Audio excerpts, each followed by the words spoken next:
Le conte de Dan Quan, la légende de la femme ours. Danjun Wangjian ou Danjun était le fondateur de la Corée Wangjian. Ce pays est donc aussi appelé Danjun Corée, un pays ancien mentionné dans les légendes du peuple coréen. Également considéré comme Goroseon, le premier État enregistré dans l'histoire de la Corée. À cette époque, le nord de la péninsule coréenne et une partie du nord et de la Chine, en particulier le Liaoning et le Jilin, constituaient le territoire de ce pays. La légende raconte que le fils de l'empereur céleste est descendu sur terre, a utilisé la magie pour transformer une ours en une belle femme et l'a mise enceinte. Elle donna naissance à un bébé, qui était le roi Dan Quan.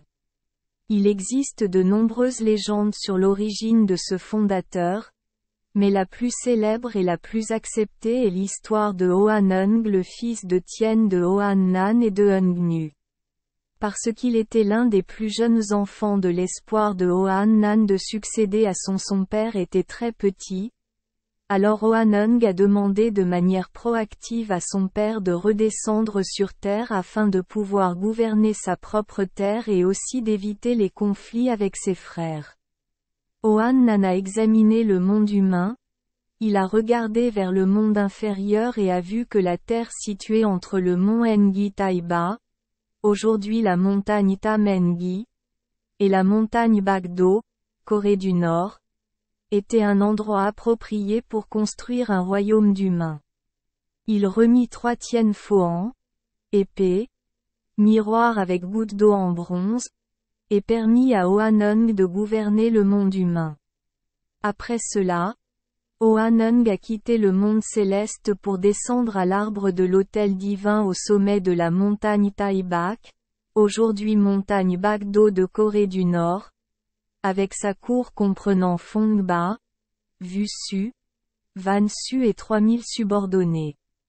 Après cela, il changea le nom de Zan Dan Tu en Zan Ti et se proclama Hoanung Tien Vuong.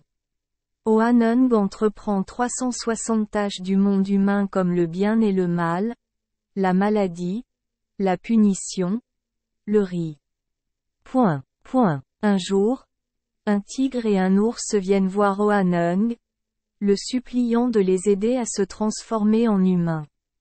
Après avoir écouté, Hoanung leur a donné à chacun un sac de chrysanthèmes et 20 têtes d'ail, leur disant que s'ils restaient dans la grotte pendant 100 jours et ne mangeaient que ces choses, ils seraient satisfaits.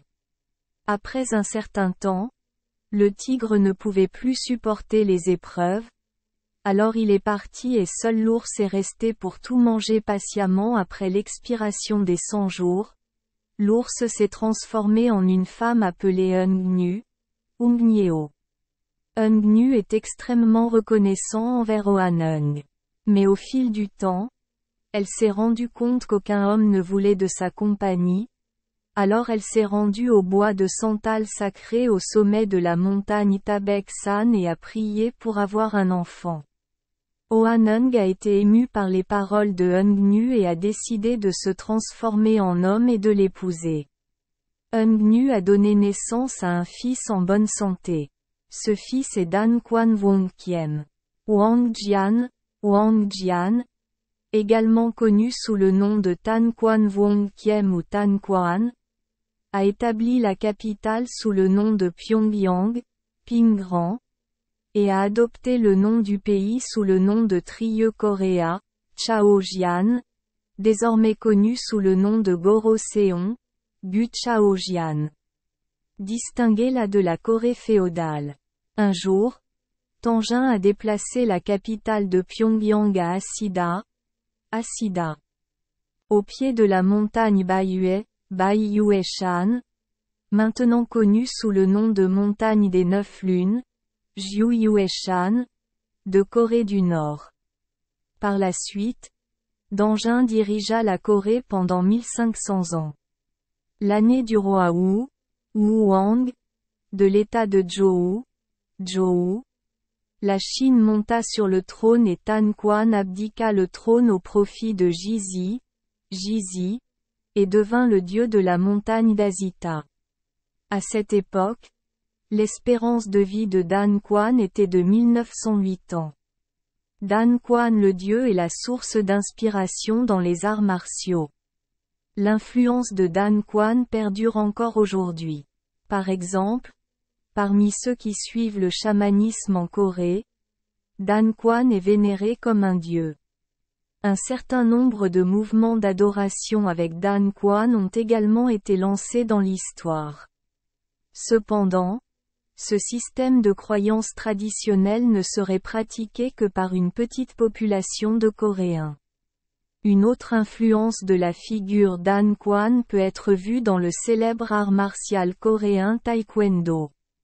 Le deuxième kata de la Fédération internationale de Taekwondo porte le nom de ce personnage légendaire, Dan Quan Quan, et ces mouvements représenteraient le lien entre Dan Quan, Tien, le paradis, et la montagne où il est devenu immortel.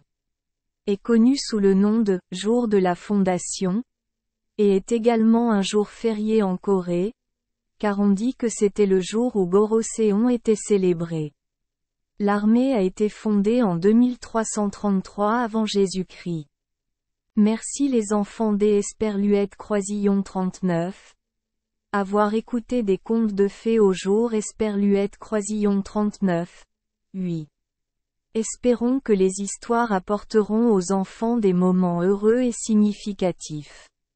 Si vous aimez notre chaîne, veuillez appuyer sur le bouton S Esperluette Croisillon 39. Abonner, pour ne manquer aucune histoire intéressante. Je vous souhaite une bonne nuit de sommeil et de beaux rêves. Rendez-vous dans la prochaine histoire.